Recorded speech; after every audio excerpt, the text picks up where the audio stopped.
स्वागत है आपका खुशियों के त्योहार में। यहाँ हम त्योहार की तैयारी से पूजा की थाली तक का सफ़र पूरा करेंगे। आज की वीडियो में सुनिए श्रावण मास महात्म्य के अंतर्गत अध्याय 12वां स्वर्ण गौरी व्रत। शिव बोले, हे वत्स, अब मैं तुम्हें श्रावण मास के शुक्ल पक्ष में आने वाली तृतीया तिथि को किए जाने वाले उत्तम तथा पवित्र स्वर्ण गौरी व्रत के बारे में बतलाता हूँ।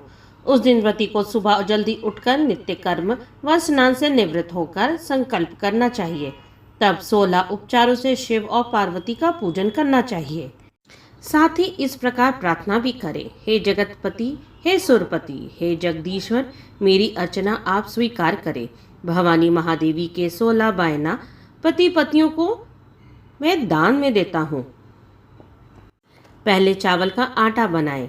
चावल के आटे से बनाए गए 16 मीठे पकवान बांस की 16 टुकड़ियों में सजाकर उनके साथ वस्त्र आदि रखकर स्वर्ण अलंकार आदि से सजाकर अपनी पत्नी सहित ब्राह्मणों को बुलाकर अपने सम्मुख बिठाकर बोले, मैं व्रत को पूरा करने के लिए, फल प्राप्त करने के लिए यह आपको देता हूँ।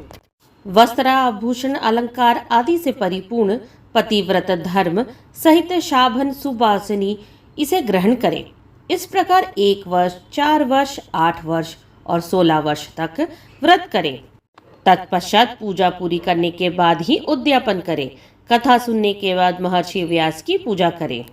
सनत कुमार ने शिव से पूछा, हे प्रभु, पहले यह व्रत किसने किया था? इसका महात्म्य क्या है? यह सब आप मुझे विस्तार से बतलाएं।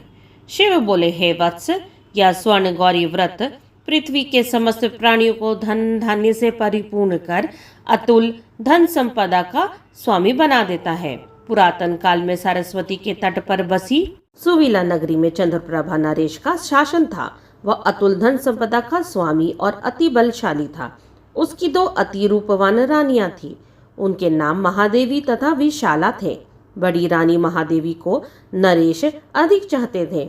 एक दिन राजा वन में शिकार खेलने गए।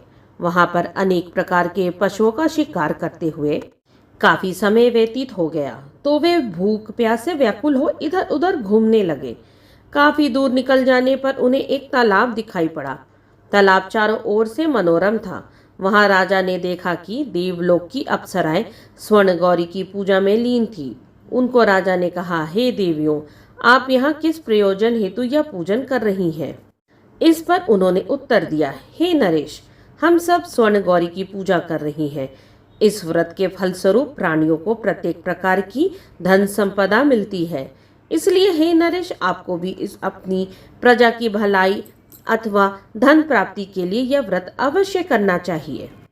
इस पर राजा बोले, हे देवियों, इस व्रत को करने की विधि मुझे मालूम नहीं है, वह आप मुझे बतलाएं। इसे प्राप्त होने वाला फल भी मुझे कह सुनाइए।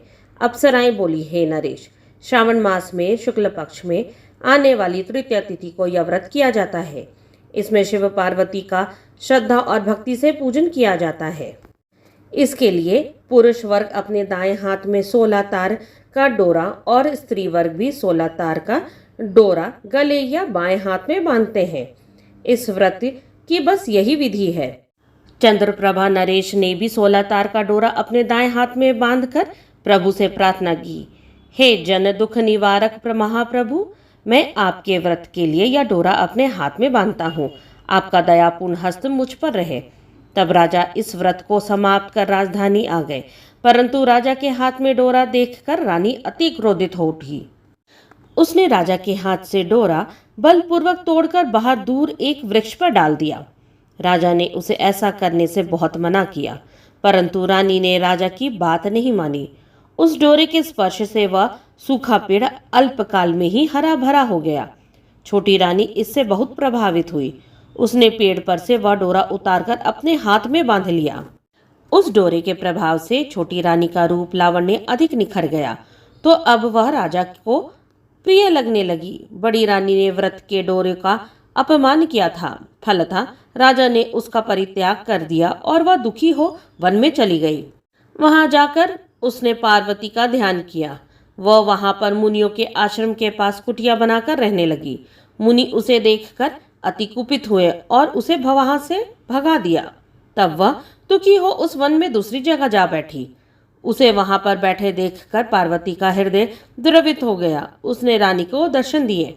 रानी ने प्रसन्न हो उसकी चरण वंदना की और प्रणाम कर बोली, हे देवी, आपकी जय हो। हे शंकर पत्नी, हे भक्त वत्सली, आपकी जय हो।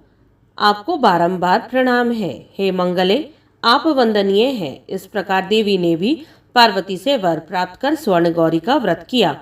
व्रत के प्रभाव से नरेश जंगल में रानी के पास पहुंचा। वह रानी को महल में वापस ले आया। महादेवी के स्वर्ण गौरी व्रत के प्रभाव से राजा तथा उसकी दोनों रानियों को समस्त मनोकामनाएं पूरी हो गई। उन तीनों ने समस्त रिद्धि सिद्धियों का उपभोग किया। मरणोपरांत राजा अपनी रानियों सहित शिवलोक चला गया। शिव बोले, हे पुत्र, इस प्रकार जो भी प्राणी स्वर्ण गौरी का व्रत नियमानुसार करता है वह मुझे तथा पार्वती को अत्यंत प्रिय लगता है। भूलोक में उस पर लक्ष्मी की वर्षा होती है। उसके समस्त दुश्मनों का विनाश होता है। अंतकाल में वह भव बंधन से मुक्त हो शिवधाम जाता है। शिव जी ने कहा, हे वत्स, अब आप दत्तचित हो उद्यापन की विधि सुनो। शुभ तिथि, शुभवार, चंद्रबल व ताराबल हो जाने पर मंडप में अष्टपत्र कमल पर अनाज से परिपूर्ण कलश रखकर उस पर तांबे का पात्र रखें। उस पर भी एक बड़ा पात्र रखें जो तिल से परिपूर्ण हो। सबसे ऊपर शिव पार्वती की प्रतिमाएं रखें। उनके साथ 2 सफेद वस्त्र तथा यज्ञोपवीत भी रखें। विधि अनुसार वेद मंत्रों से पूजा करें। रात्रि जागरण भी करें। दूसरे दिन ग्रह होम और अधान होम करें। तब 1000 अथवा 100 आहुतियां दे जो जौ मिश्रित तिल को घी में मिलाकर बनी हो। आचार्य का पूजन करके उसे वस्त्र, आभूषण, गौ आदि दान में दे। तब 16 वायन दान करके ब्राह्मणों को भी भोजन कराए। ब्राह्मणों को भी अपने धन की क्षमता अनुसार स्वयं पत्नी से दक्षिणा दे। इस पाठ के श्रवण से क्या फल मिलता है? इस 12वें अध्याय के पाठ व श्रवण से शिव पार्वती की कृपा व शिवधाम की प्राप्ति होती है। इसी प्रकार श्रावण मास महात्म्य के अंतर्गत अध्याय 12वां स्वर्ण गौरी व्रत की कथा समाप्त हुई। अगली कथा सुनने के लिए हमारे साथ जुड़े रहें। जाने से पहले कमेंट में ओम नमः शिवाय जरूर लिखें। श्रावण महात्म्य की पूरी 30 कहानी श्रावण महात्म्य प्लेलिस्ट में संग्रहित की हुई है। उससे सुनने के लिए डिस्क्रिप्शन बॉक्स में प्लेलिस्ट की लिंक दी गई है। यहाँ तक बने रहने के लिए आप सबका धन्यवाद। ओम नमः शिवाय।